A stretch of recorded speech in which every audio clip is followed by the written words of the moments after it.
Thank you. Good afternoon, everyone, and thank you for joining us on PI Industries Q3 and 9 months FY21 earnings conference call. Today, we are joined by senior members of the management team, including Mr. Mayank Singhal, Executive Vice Chairman and Managing Director, Mr. Rajnish Sarna, Executive Director, and Mr. Rajiv Batra, Chief Financial Officer. We will begin the call with key perspectives from Mr. Singhal. Thereafter, we have Mr. Batra sharing his views on the financial performance of the company. After that, the forum will be open for question and answer session.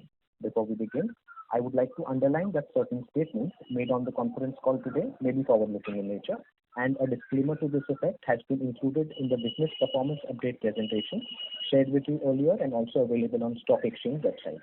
I would now like to request Mr. Singhal to share his perspectives with you. Thank you, and over to you, sir. Yes, good afternoon to everybody. A warm welcome to everyone for joining the call today.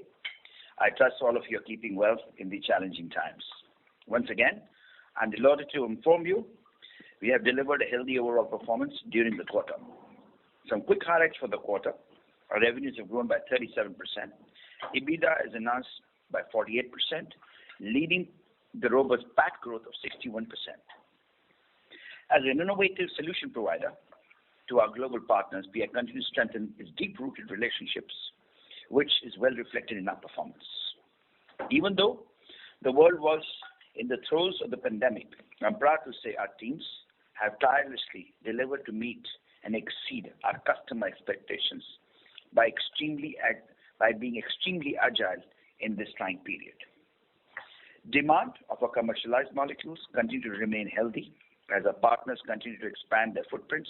They seek our support for their own new molecule, bringing an additional opportunity. We have successfully commissioned 4 molecules. One significant event in this expansion of our offerings is into the specialty chemicals, where we will be commencing production in the coming quarter. We plan to start production for our new MPP in Q4 in the fiscal year. The upgradation of the production facilities of Isagro should be seeing completion in the coming couple of months. We are now on track for integration of the Isagro domestic brand with PI with an aim to maximize synergies, and the results have shown significant growth for us. Our plans to be commercializing 5 to 6 molecules in 22, which are currently at various stages of development. In the domestic business, our sales portfolio of products have come up significantly well. I'm glad to highlight that we advanced the highest sales in nominee Gold and Ocean, led by strong demand scenarios in both rice and crop. Our wheat herbicide Ebitda continues to report high sales. Treated acres of more than 100,000 acres so far. We have launched Londax Super Power, which is a rice herbicide, and the initial response has been positive. Our strategic initiatives on fruits and vegetables with our refurbished strong portfolios continue to yield results. Our intention remains to launch a couple of new proprietary products over the next year in line in the existing and aimed at contributing a robustness to our sales. Our digital initiatives for customer management and operation to enhance customer intimacy, efficiency, and quality backed by high potential offerings should be instrumental in cementing leadership position in key segments of our presence. This positions PI in a favorable place to deliver growth across domestic and export operations in line with superior relationships and technological offerings. The newly commissioned sites, whereas all supports factors will drive the macro domestically, including good successive harvesting seasons, and exports will benefit from enhanced scope of supplies from existing molecules and newly commercialized ones. We continue to dedicatedly evaluate our long-term opportunities to deploy the funds from the QIP in a suitable decision will be the best taken into account. The capabilities and aspirations of our company will be made and shared shortly. This will dovetail into our pursuit of advanced next-generation technology across our in-house research setups, allowing us to establish new pathways of growth rapidly. As we relentlessly pursue our vision for growth, we continue to invest in talent development and augment our resources in line with the long-term objectives. Thus, with this, I would now like to hand over to our CFO, Rajiv Batra, who will spend time with you to take you through the financial developments. And thank you once again, and over to you, Rajiv. Thanks. Thank you, Matt. Good afternoon, and I would like to thank you all for joining us today. The intent is to provide you a brief overview of the financial performance for the third quarter ended December. All comparisons here are with Q3 of last year and on a consolidated basis. In Q3/21, we demonstrated a healthy performance momentum, which Mike has already referred to, where revenues improved by 37% to 1162 crores, led by 26% enhancement in domestic operations to rupees 260 crores and 40% growth on export operations to 902 crores.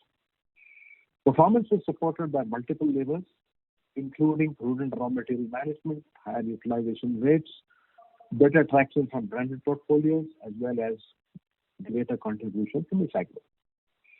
On the earnings front, we were able to enhance our Ebitda by 48% to rupees 276 crores, translating to Ebitda margin of 24%.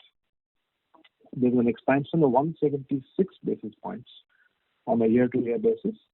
Profits after tax stand at 195 crores, higher by 61%, in line with our better top-line performance and depreciation in line with our newer capacity that we just referred to. On the 9-month perspective, blended revenues grew 35%. Capacity utilization building has almost come back to pre-COVID levels. Exports stood 30% higher, whereas domestic business aided by SAGRO grew 46%.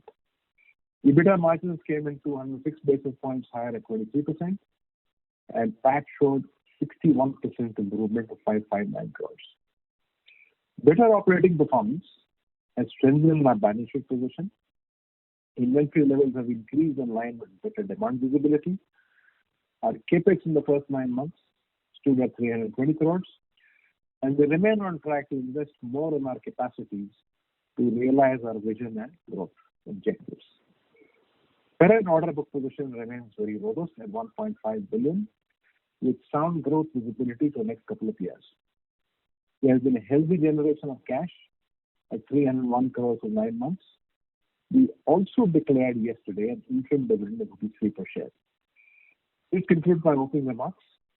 Now I will request the moderator to open the forum for Q&A. Thank you.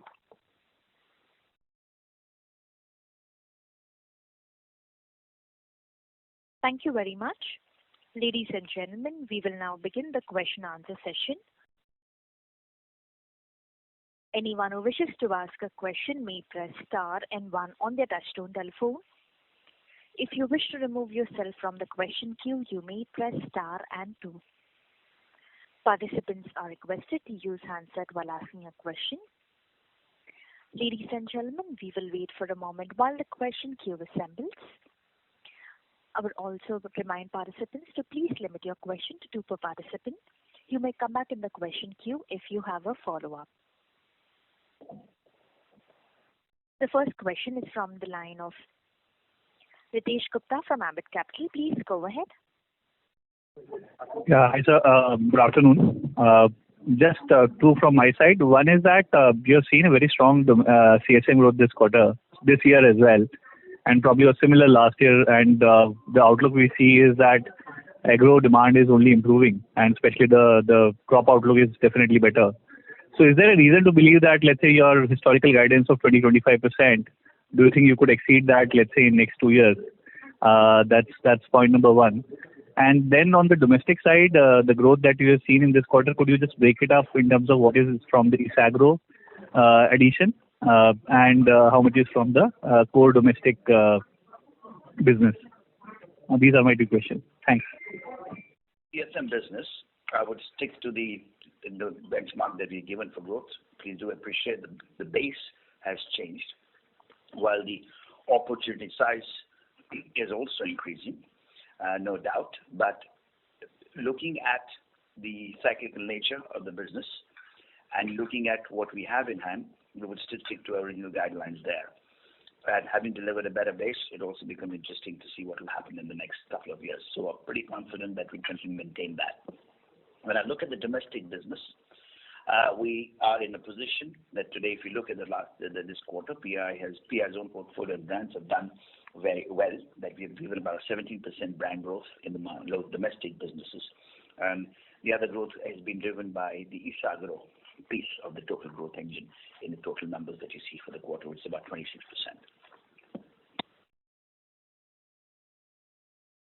Understood, sir. And just the last one on the M&A side, where are we right now? What are we thinking? Any targets in mind? Rajnish, you want to go for that? Yes. So on M&A side, we are currently very actively evaluating a couple of options.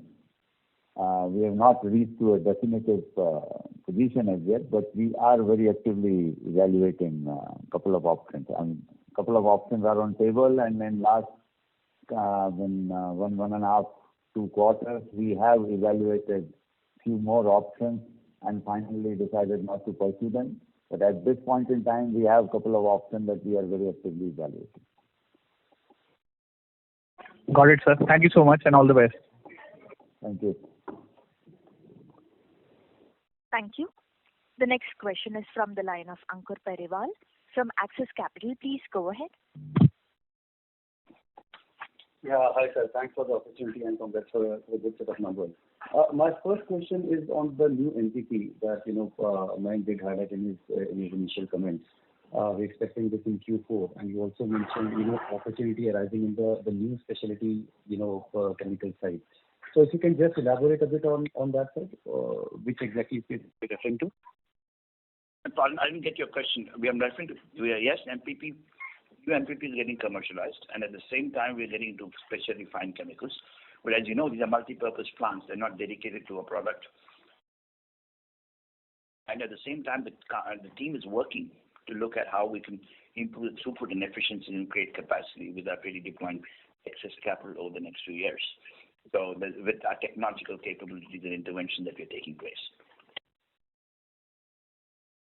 Sure. And sir, a second thing there, in terms of the molecules which are under synthesis. Now, over the years, couple of years, we have seen an uptick on that side. And if I got your comment right, we have already commercialized 4, and we are looking to launch 5 or 6 incremental, or this is in addition, including these 4 products that we have already commercialized?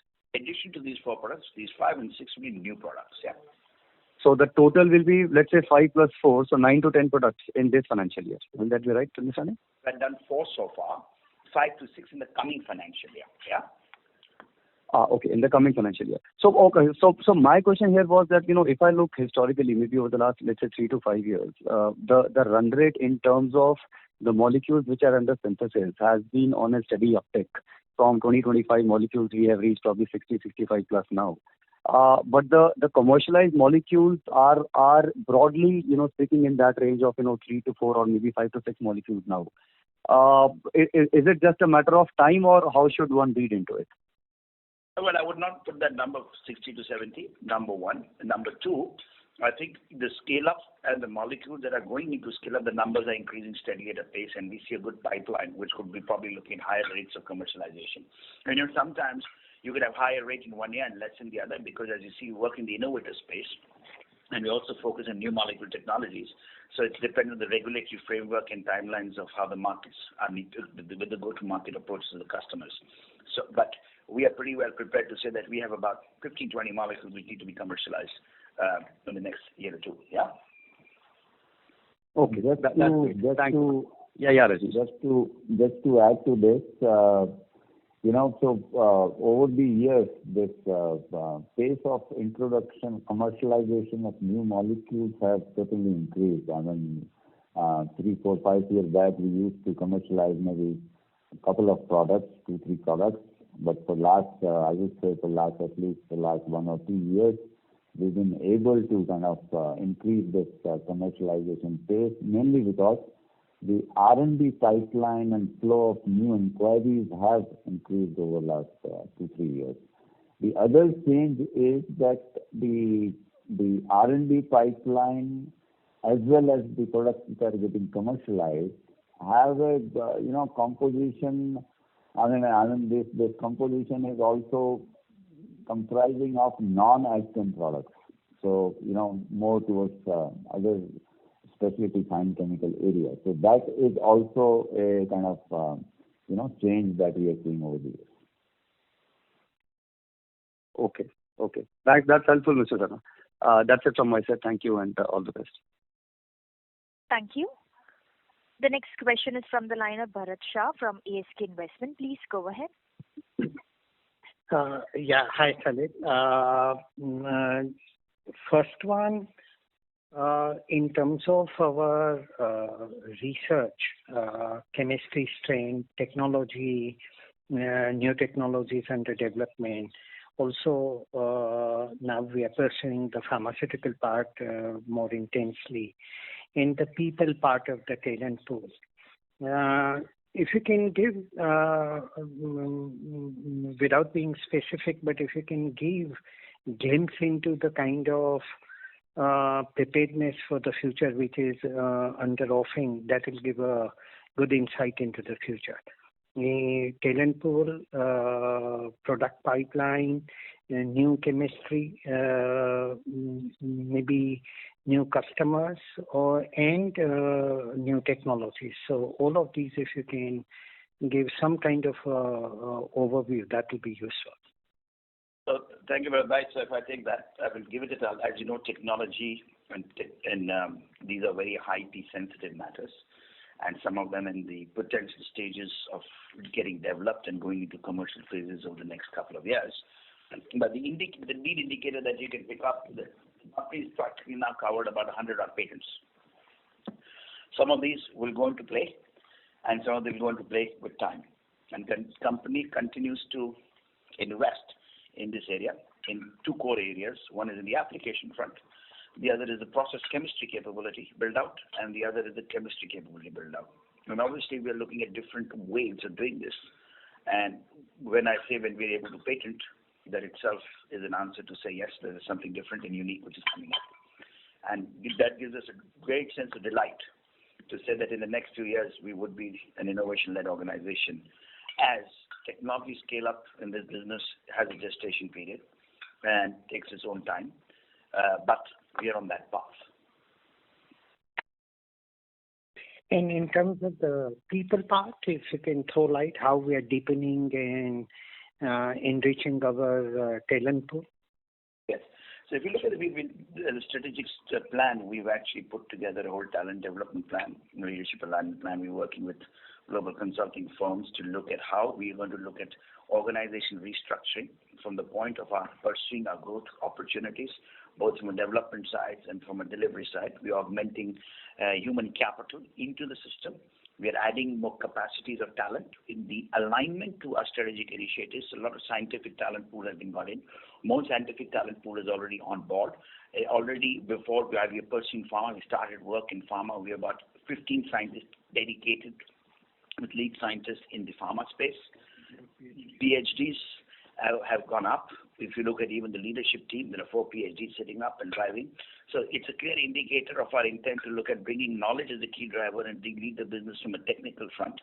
And to do this, we are putting a robust program where we're constantly putting a high performance management system, which is already there in the company, but also further putting it in a different framework through systems and tools to make sure that as we grow and scale, given the challenges of the external world that we see in India, attrition rates and leadership demands are different.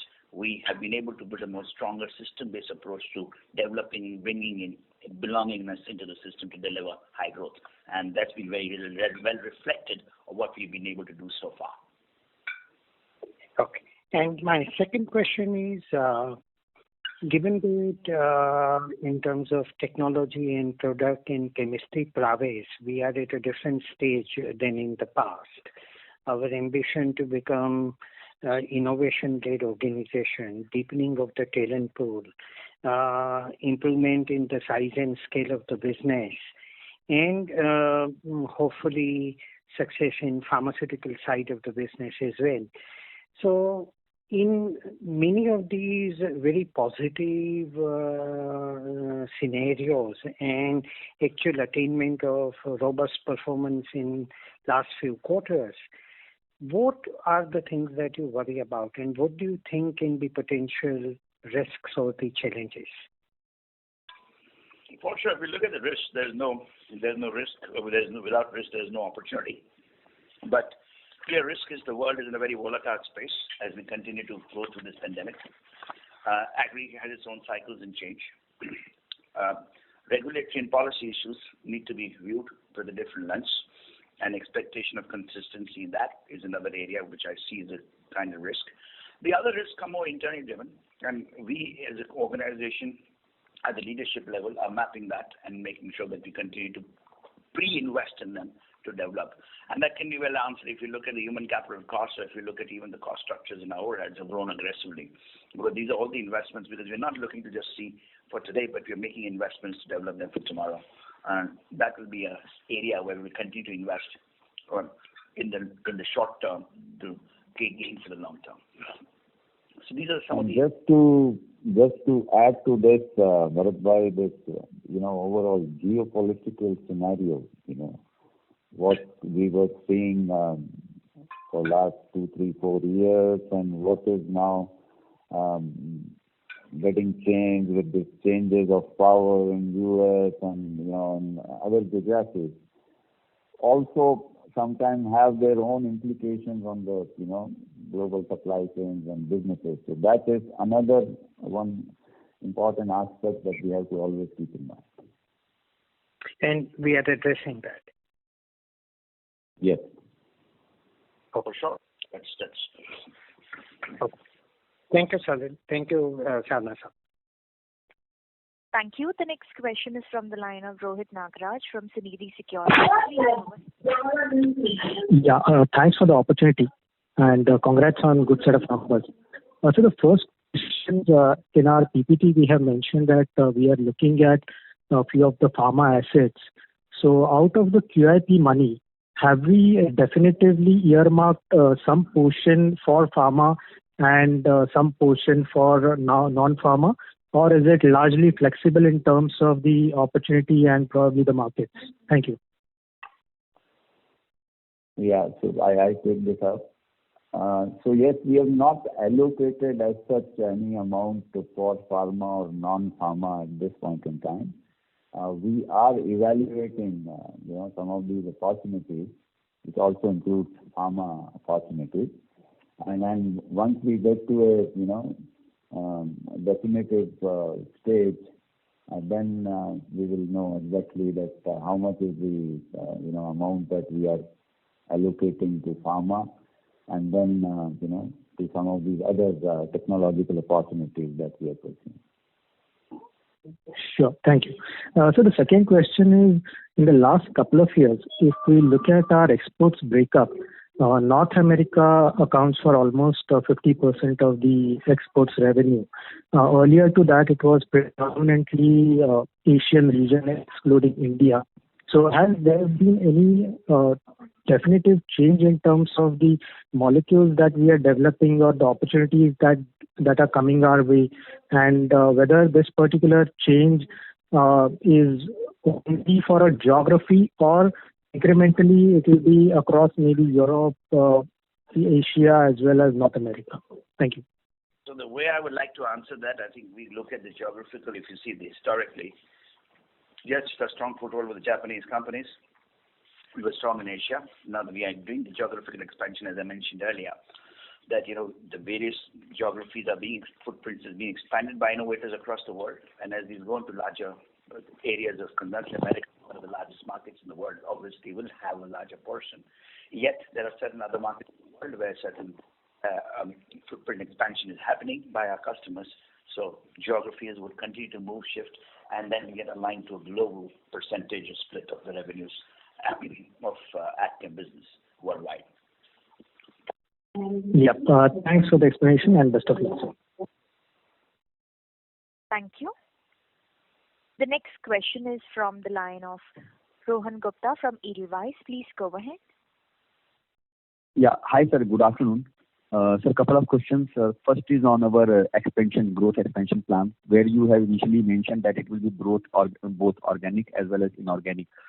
Sir, I understand that though you are still screening opportunities in pharma space, but we haven't heard anything much on the capex plans or the organic growth plans of the company. I think that with the next year also 20% growth outlook, which you have already shared, we will be sort of capacities for our future growth plans. So are we only dependent on inorganic growth opportunities or acquisitions over next 1 to 2 years? Or we have definite some plans on organic growth also? And if that's so, then can you share that any capex commissioning in the near future? Okay, so maybe I take this. So yes, there are definitely plans for organic growth as well. As Mayank was alluding, there is a rich pipeline, R&D pipeline, and we have a very clear visibility of kind of, commercializing, 12 to 15 products in next couple of years. Some of these products will surely need additional capacity, and we are already in the process of, building new capacities, even beyond the in progress, construction or plants. We have a couple of plants, next year or two to kind of commission and then fit these products. Apart from building new capacity, the other initiative that again we took at least 2-3 years back is on, basically on engineering technology side, where we are, kind of increasing throughput of these capacities or existing capacities or newly built capacities. And this is where we believe we'll be able to kind of dramatically improve the throughput from these plants, and therefore will be able to significantly improve capital efficiency of this manufacturing business going forward. But yes, in short, there are very good opportunities of organic growth, and also there are plans to kind of deliver this growth through additional capacity built up and also technologies thereby improving throughput. Sir, thanks. And second question, sir, is a likely continuation from the same line. Sir, we in our business where the gestation period is close to 16 months to 20 months, we see that best benefit and best ROCs and best margins come when we are effectively or optimally utilizing our asset. I see that in the current asset turnover of close to 2.1x and also EBITDA margins and 24.5% sort of margins, we are probably milking our assets at its maximum. Is it an indicator and that right now our ROCs and margins are their best, and with the increased capex intensity over next 1 to 2 years, because ultimately we have to fall in a capex zone, ultimately we have to get into a building asset zone, and in that time frame the bottom line growth or the ROC definitely has to be lower than what we are enjoying right now. If my understanding of business is right, because that we have seen historically, sir. In fact, the technology comes in. Thank you, Rohan. This is what I was trying to explain, that going forward, number one, growth opportunities and visibility is very much there. Number two, the capex intensity is going to slow down because of the technology initiatives that we have taken.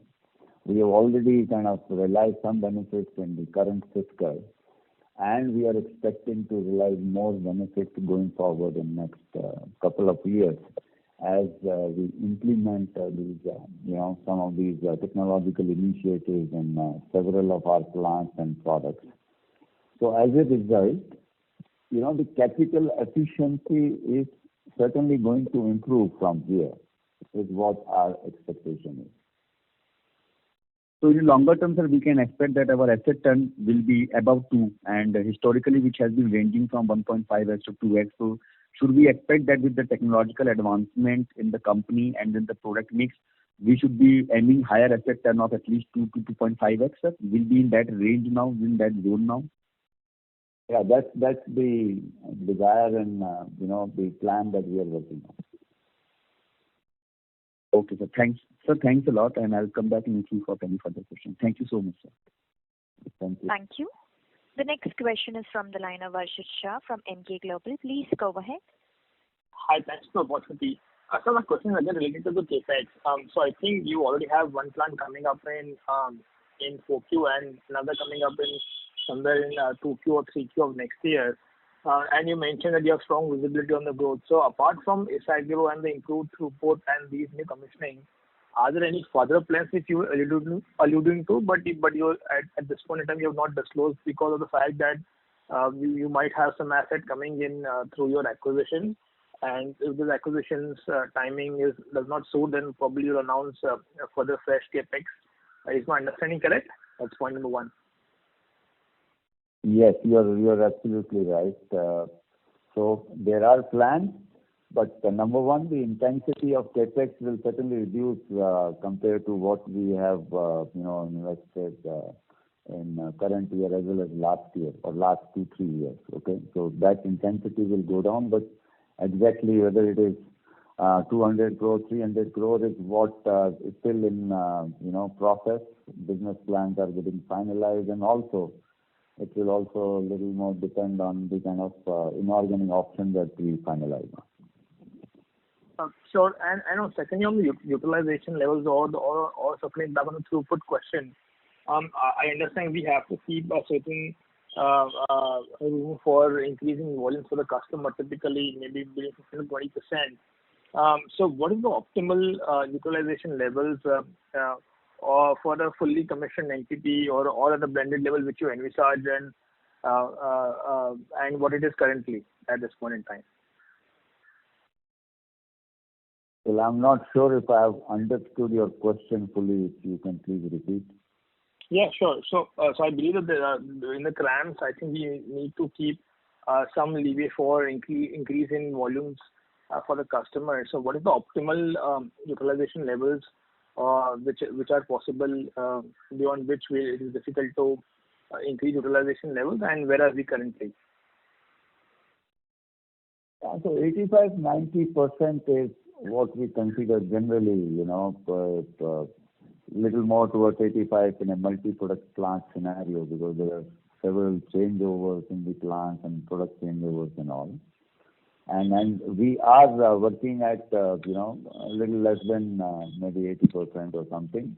But as I mentioned, since we are also working on technological initiatives, so this is also a rolling ball kind of a scenario where, if, for example, if a particular plant was utilized for say 85% last year, but because of those technology interventions, for the same volume we are able to do it maybe with 70% utilization, and we are able to get some white space for another 20-30% of white space for some other product or something. So this is what is happening on a continuous basis, the kind of improvement that we are talking. Okay. Well, thanks for the question. I'll get back in the queue. Thank you.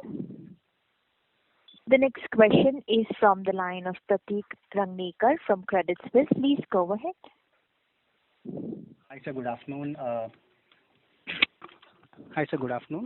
I have two questions. So the first one is on the order book. So we have seen our order book being largely stable for the last couple of years, whereas our export revenues have been growing incrementally. There have been consistent commercializations of molecules as well.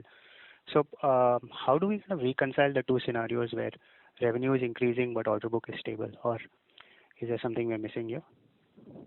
But let me put that in a different context. I think as we get larger and scalable into products and deeper with the relationships, the importance of order book gets declined, because as you're moving deeper into more higher value-added patented products with the end products, you automatically becomes the interlock with the innovator. So really order books are not, I would put that as a top priority, but I think this is pretty substantially in line with the expectation of the asset build-out that we're doing. It's more to cover the asset build-out. And obviously a give comes with a take. So we are trying to balance this and not really drive it to say that we want to maximize it. Yeah. Okay, fair enough. Thank you so much. My next question is on the so we've seen a lot of exporters this quarter and even continuing into post the quarter as well, talking about a container issue in terms of exports and availability of all of containers and all of that. Are we seeing any sort of impact from that as well, or are we okay on that side? No, we are not seeing the impact. Yes, there is a challenge. But again, I think we have a good team, as I mentioned, agile, understanding of looking forward the challenges, addressing them, and making sure we continue to deliver what we need to. Yeah. Yes, but there is a challenge of availability and costs in logistics area. So despite that, we've been able to do the 40% kind of growth. It's not that would have been higher had the challenges not been there. Yeah, but again, please appreciate that we are not in the large quantity of container requirements, right? The high value, small volumes. So it's not that getting mass scale requirements of containers will become a challenge. Yeah. Fair enough. Thank you. Just lastly, one on the bookkeeping side, on a QOQ basis versus second quarter and third quarter, we've seen revenues are largely stable, but there is a sharp increase in other expenses. So is there some one-off there, or how do we what do we read into that? Rajiv, you may like to take it. Yeah, I think we've had some expenses which we incurred on the COVID side, mainly for our employees. And there are other some expenses which, as we look at our acquisitions, certainly there's a cost to them. And as we get closer to actually making that acquisition, some of them will get capitalized as well. So that's a couple of other things, but these are two major ones. Okay. Would it be possible to quantify how much or what percentage of No, at quarter's this expenses? stage I would not have the details, but most certainly if you send me a question, I'll come back to you with that. Sure. But thank you so much. Marginal in nature, but yes, this is really where we are. Thank you so much. That's all from my side, and all the best. Thank you. The next question is from the line of Jinesh Gopani from Axis Mutual Fund. Please go ahead. Yeah, hi. My questions have been answered. Thank you.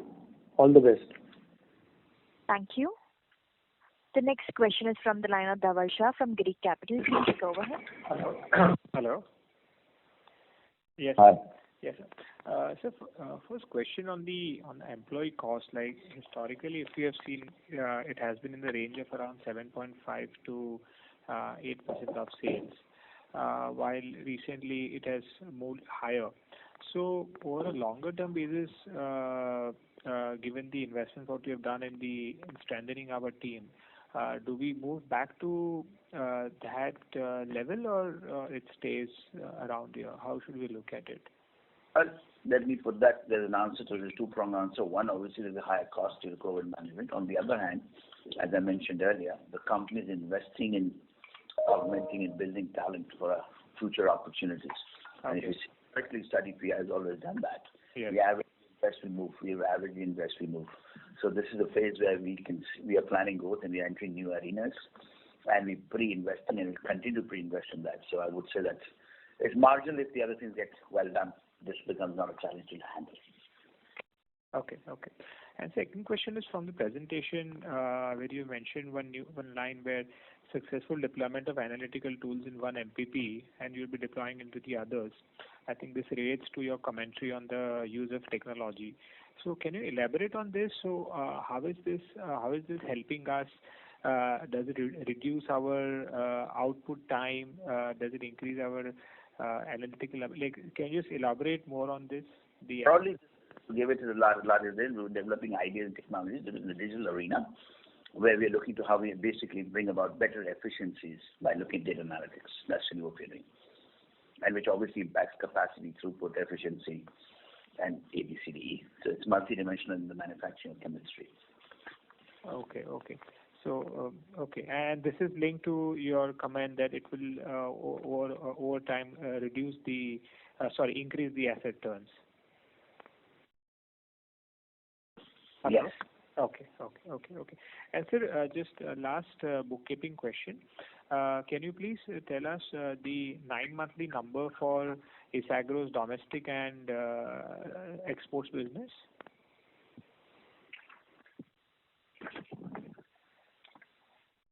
What I can say here, if I can take this question, is sure. That on a YTM9 basis, almost 20% of our growth comes from Isagro, right? Okay. So specific numbers I would not want to give you, but on a YTM9 and a domestic space, 20% comes from Isagro. Sorry, just if I heard it correctly, 20% of the domestic, you said, or the overall group? Yes, domestic. 20% of your domestic business is from Isagro? Okay. Yes. Domestic growth? Okay. Yes. Okay. No, that's, I think let me just correct that question if I get that right. Yeah. Growth is from the PI domestic business brand is about 17%. Mm-hmm. And the average growth that you've got, the balance is coming from Isagro. Isagro overall as a business on both the ends is contributing about around 10% of the total top line growth, right? As you mentioned in our numbers, yeah? Yeah. Okay, fair enough, sir. Thank you. Good luck. Thank you. The next question is from the line of Ebitda from IIFL. Please go ahead. Yeah. Good afternoon. Thank you so much for taking my questions. Rajnishji, just was wondering if you could, elaborate a little bit on our strategy in pharma going forward. Once we enter that space, are we planning to sort of replicate what we have done in terms of custom synthesis work, similar to what we've done in agrochemicals, or would we have a different strategy, like, for example, getting into maybe some, specialty APIs manufacturing or, something like that? So, if you could just help us understand the strategic direction we are trying to move towards, that would be helpful. Thank you. Sure, Abhijit. So yes, I mean, our aim in the pharma space is also to kind of get to the position that we have been able to reach in AgChem space, over last, I would say last 2 decades now. Okay. But here, little different from what we started with in AgChem, because in AgChem we started with, pure, I would say, contract research manufacturing kind of a model, CRM or CSM model. Here we are starting with the, intermediates and API space. This is our technology, driven by our technological capabilities, and also the complementary technologies that we are also looking at, the suitable option, inorganic option that we are evaluating. Okay, so basis these technological platforms, we will start with intermediates and APIs, but eventual idea is to kind of get into CDMOs and kind of replicate the similar kind of model that we have been able to successfully deliver in AgChem space. I hope this answers your question. Yes, sir. No, that's helpful, sir. And also, just to understand then the second part, in terms of differentiating ourselves versus the other API companies that are already there in India or the world markets, what kind of sort of differentiation strategy are we adopting? Are we going to be more of a niche player in certain specialty segments, or how do we visualize that sort of competitive differentiation for ourselves? Yeah, so the key differentiator is going to be technology, and as you rightly asked, there are several players in this space, but the key differentiator for us is going to be technology, wherein we will get into less competitive products where there are less players, complex chemistries. We have a cost leadership. These kind of areas and niche areas that we will finally be, and all this is driven by technology. So that is the key differentiator, or going to be key differentiator for us. Got it. Thank you so much. Thanks, and wish you all the best. Thank you. Before we take the next question, a reminder to the participants, please limit your question to 2 per participant.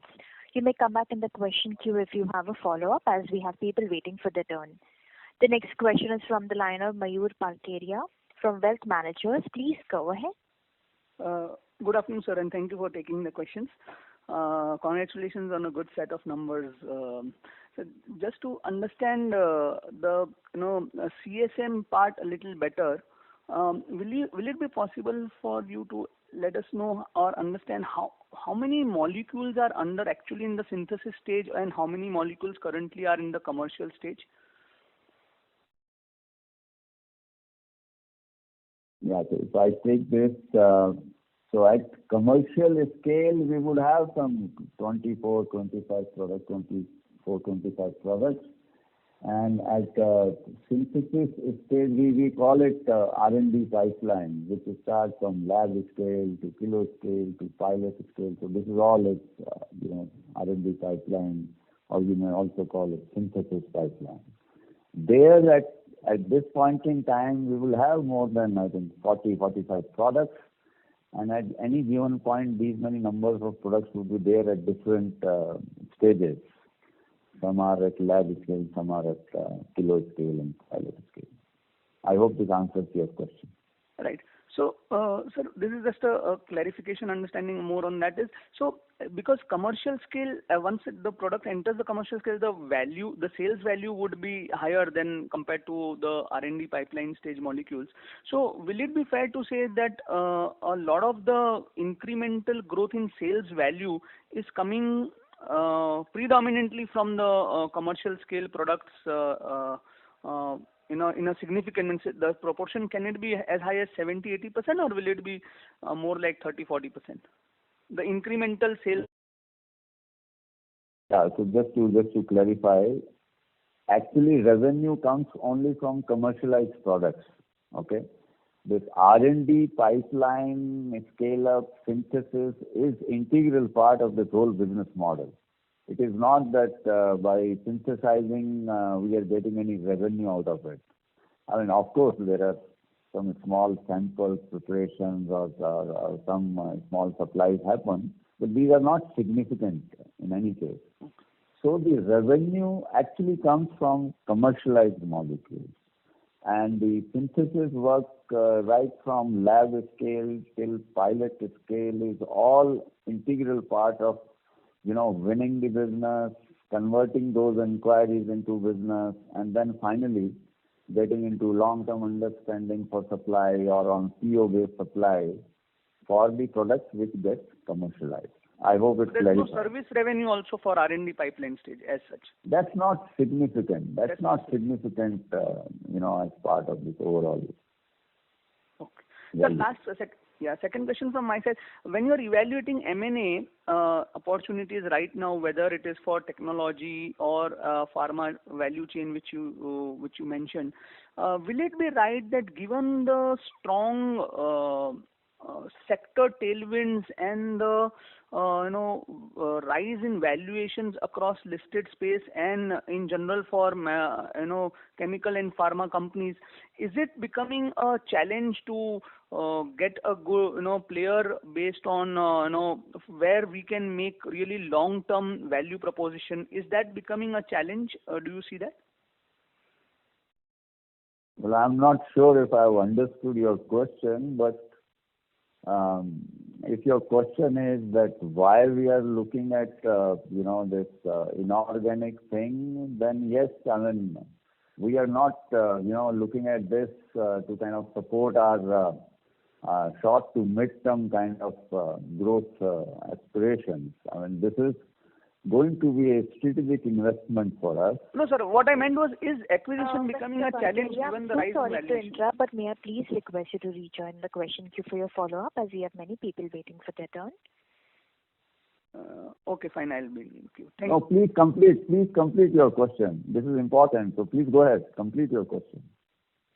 Actually, I didn't mean why we are getting that we understand the question. The question was mainly in line with, are we facing challenges with respect to the valuations at a reasonable, given, with a long-term perspective in this space, given that there is a huge uprise in the markets and the excitement about the chemical and pharma chain.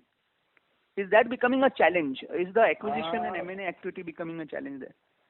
Well, I'll not say this is becoming a challenge, but yes, obviously, when the market or the sector is uptick, obviously the valuations are good. But as I was trying to mention earlier, that this is going to be a strategic long-term investment for us. The valuation is only one aspect. There are so many other aspects. What kind of value creation opportunities that are there by combining our own technologies and what kind of synergies are there, what kind of growth opportunities could be there if we combine these two set of capabilities and technology. So there are several aspects that we are evaluating in our this robust evaluation process.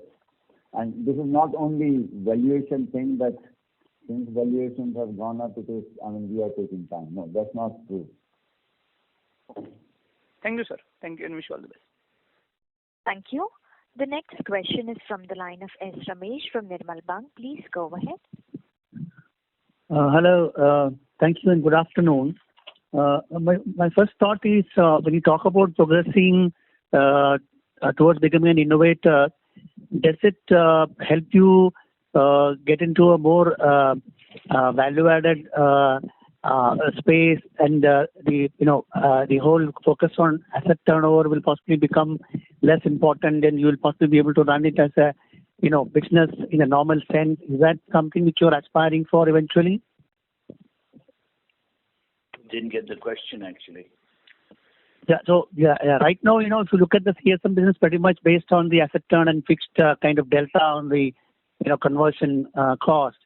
So when you talk about becoming an innovator company, does it give you more pricing power, or will it still be based on the asset turn and with fixed margins?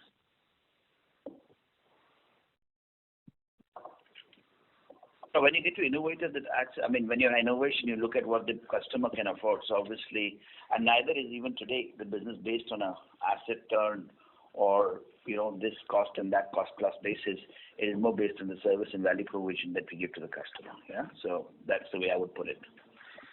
In fact, this is outside in perspective of analyst view of the asset turn and ROCE and all, but from inside out perspective, if you look at it, while we started this business with as service provider and technology scale up kind of partner, but as we have gone ahead, over the years, these relationships with these innovators have gone deeper and deeper because we have been able to add our own technological input alongside the technologies that are shared by our technology or innovator customers. And yes, over these years, at least for last 5, 7, 8 years, we have been able to add significant value to the technological packages which are shared by our customers, and we have been able to put a lot of value on table for our strategic customers. So this is the kind of business model in CSM we have today. Yeah, understood.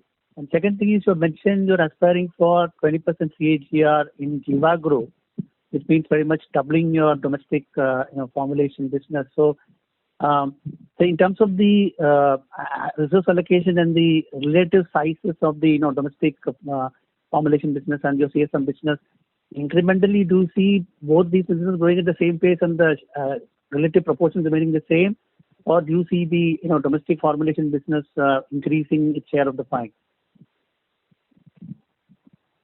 Well, the way I would like to answer that, the share of the global business will be larger because the other business is capturing the whole globe, where the domestic business is just working in one country, which is India, right? So if you look at that split, where obviously as scales happen, because there you're capturing every part of the globe, and here you're capturing that's in the local part. Although the growth rates will be there, but pie shares will change. But doesn't mean you're going to get marginalized in the domestic business in it. You'll have its leading position there. Yeah. Thank you very much. That was helpful, and wish you all the best. Thank you. The next question is from the line of Naushad Chaudhary from Systematic Shares. Please go ahead. Thank you for the opportunity. Few clarifications, sir. As of this quarter, how many active MPPs we have, including Isagro? And when we say 2 are in pipeline, does that include MPP 5 and MPP 10, or yeah, that is it. And if you can help me understand the economics of these MPPs, what is the standard capex, required per MPP, and what kind of asset turnover do we generate from this?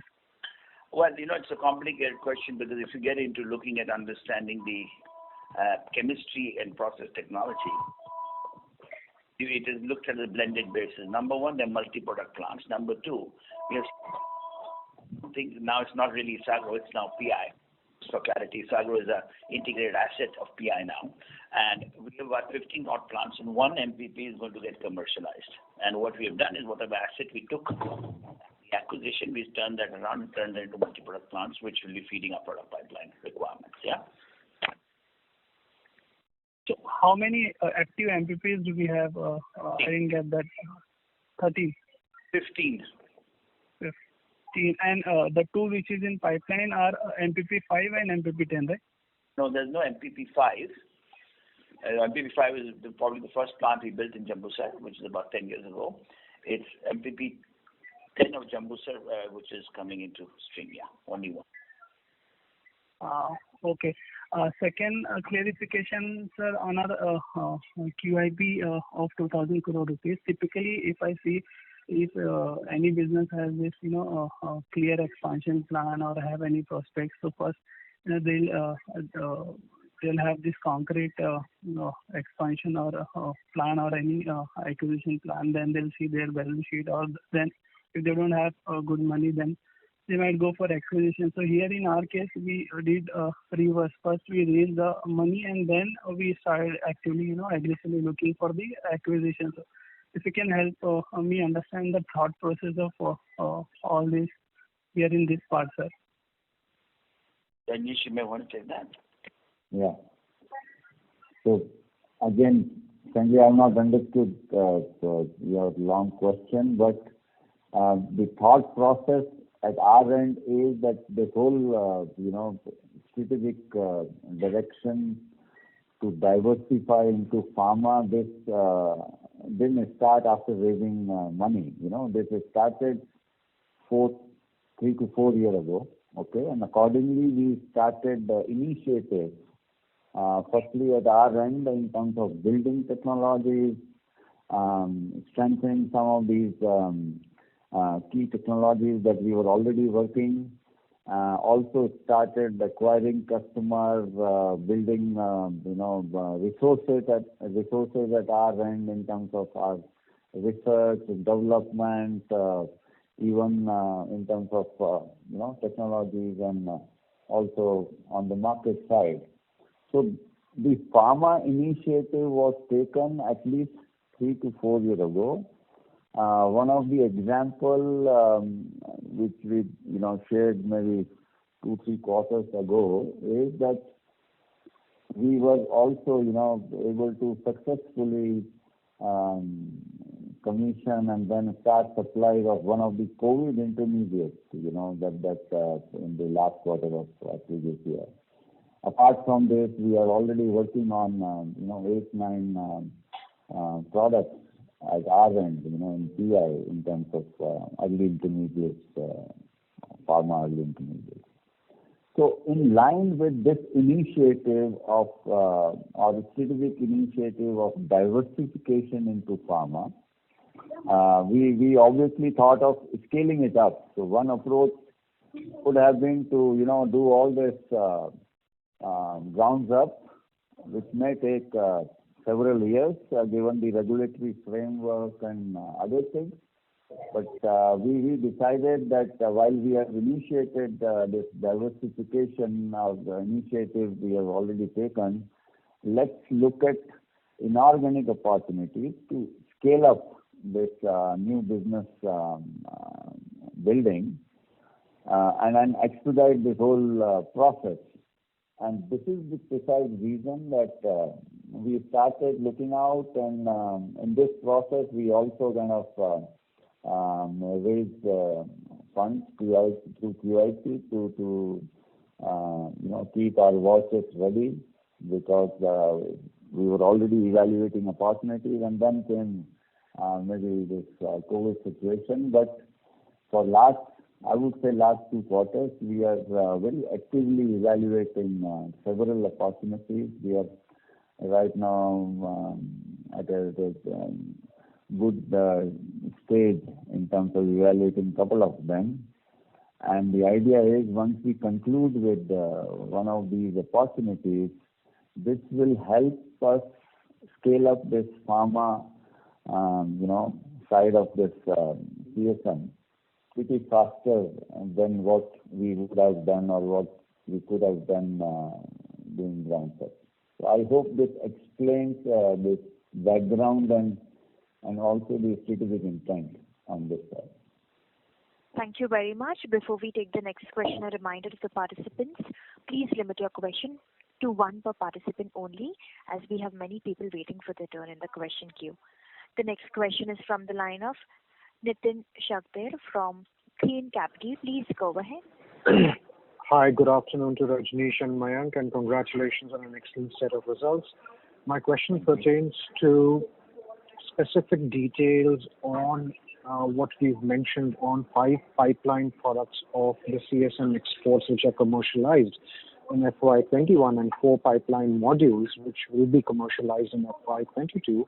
Can you talk a little bit about the specific products and the specific molecules and the categories, and how do you envisage this to pan out in terms of accretive growth? Okay, so thanks. Sorry, I just wanted to tell you that, one, as you know, we are dealing with confidentiality with all our customers, so it will not be very correct and right for us to be able to do that. But broadly, what I can answer that this is being done in the area. There are about 3 to 4 products of these 9 in the non-agro specialty chemical area. The others are in the agrochemical area, of which 2, 3 are newly innovative products. Yeah, that's really where I will be able to answer best. Yes. Okay, I understand. Thanks a lot. All the best. Thank you. The next question is from the line of Sumant Kumar from Motilal Oswal AMC. Please go ahead. Yeah, hi, good afternoon. My question is, we have commercialized 2 new plants in FY20. So can you tell us what is the utilization currently?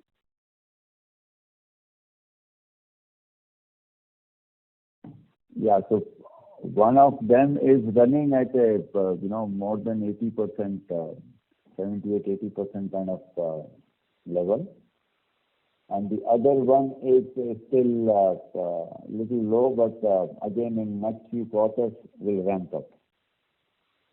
So no, it is below 50%. Yeah, you can say close to 50%. Thank you so much. Thank you. The next question is from the line of Deepak Chitoda from Phillip Capital. Please go ahead. Yeah, thanks. Thanks for taking my question and congratulations on good set of numbers. So my first question is about our inorganic opportunity which we are looking at out of 2,000 crores which we have raised. So basically, just wanted to understand from your side that anyways we have already we were already present in the pharma earlier, and we are aggressively looking at the pharma space and looking at the asset now. So as I understand, we already had a very good relationship with the innovators or our customers who were, apart from agro, they were also doing kind of a pharma, molecules or business.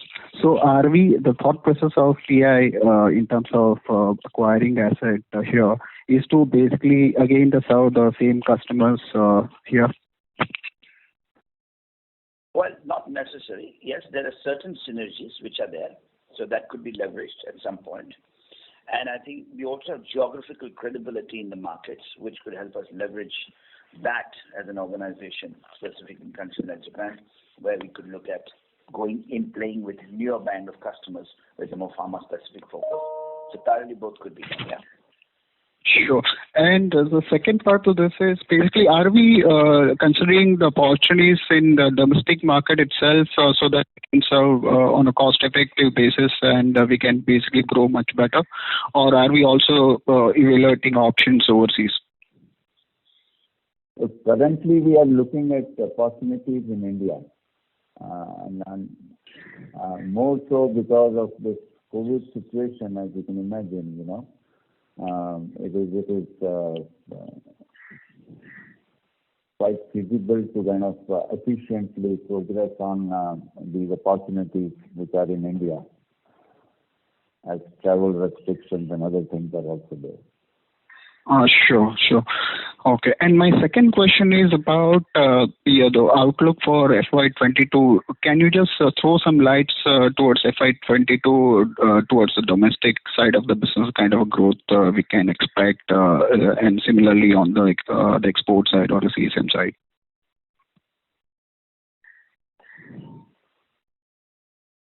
Well, we will surely come up with this clear guideline in the next quarter, but given our current visibility and also the plans that we are seeing for commercialization of new molecules on the export side and also introduction of several new molecules on domestic side, we are confident of sustaining this growth of 18-20% in the next financial year as well. Okay, sure. And any acquisition or asset which we acquired, that will be on top of the growth which we are targeting, right? Yes. Sure. Thanks. Thank you. The next question is from the line of Vishnu Kumar from Spark Capital. Please go ahead. Good evening and thanks for your time, gentlemen. Is there an outer timeline by which we will complete the acquisition, sir? Well, our objective is to do it as early as possible, and we are hoping that we should be able to do it within this quarter, but I would certainly not like to put a specific timeline and speculate on this. Okay, got it, sir. And second, on the domestic side, Akira, you've done about 1 lakh acres. Any rough revenue and the opportunity size, because almost 30 million hectares are there in wheat. So we thought it's a fantastic product. So any upsides that you can probably tell us about how much can be the penetration? So Vishnu, thanks. You asked the question and you answered it also. So 1 lakh acres is what we have done, and you're saying 30 million, so that's the opportunity size. Obviously, some of it doesn't have the disease spectrum of which Akira controls.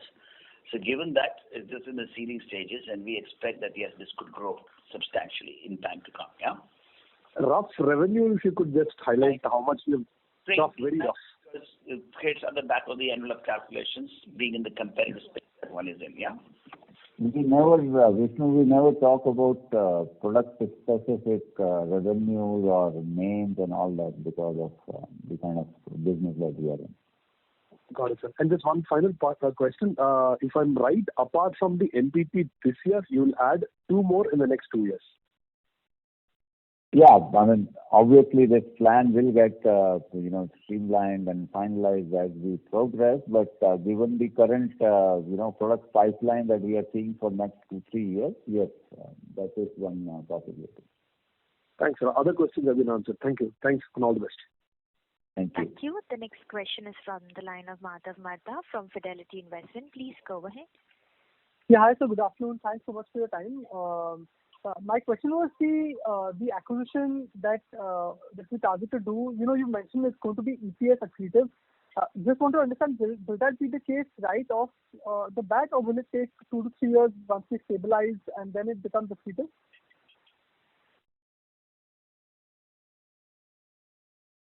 There, your voice was not very clear.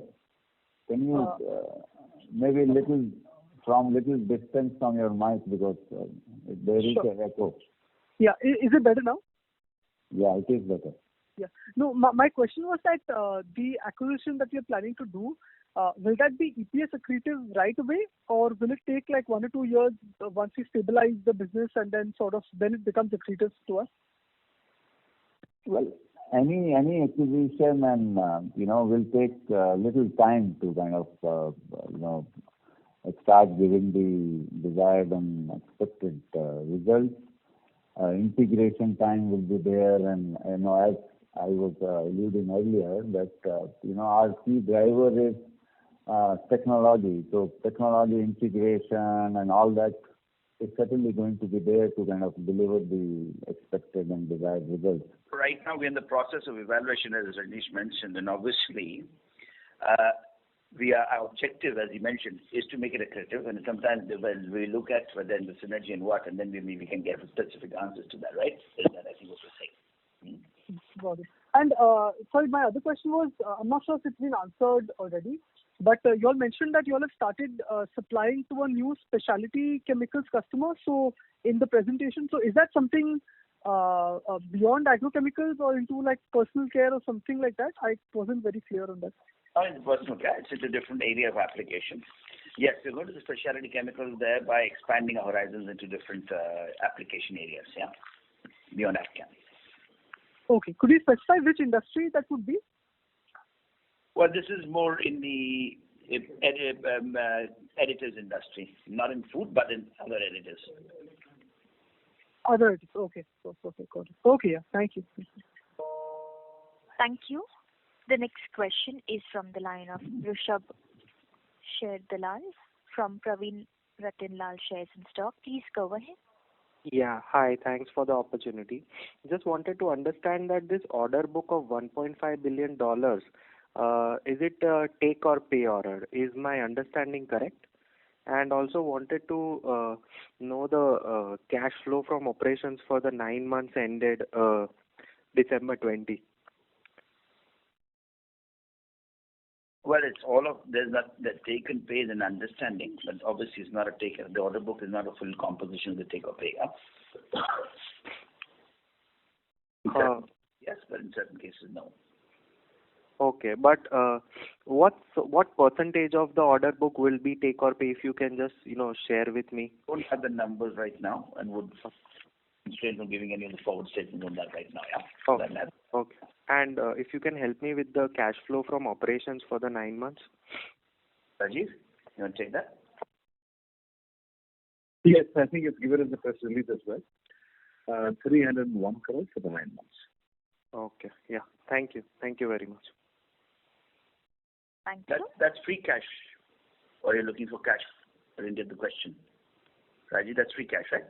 That's free cash. That's yeah. So you're looking at the cash flow. That could be much more now. Yes. That is what I think they all stated that 600 something, no? 670. Yes. Thank you. Thank you very much. Questions? Yeah. Thanks. Thank you. The next question is from the line of Ronald Dalal from Ambit Investment. Please go ahead. Hi, good afternoon and congratulations on the performance. So you had highlighted regulations as a potential risk. So is the farm law, which is centered around MSP for wheat and rice, is it likely to impact your target market or growth opportunity? I understand, like say Nominee or Kira, Londax, all of them would be impacted, right? No, wheat and rice production. I don't see any impact of the farm law. That's more to the benefiting the farmer, nothing to do with products. So it's nowhere coming. That is not coming in purview of that, to my understanding.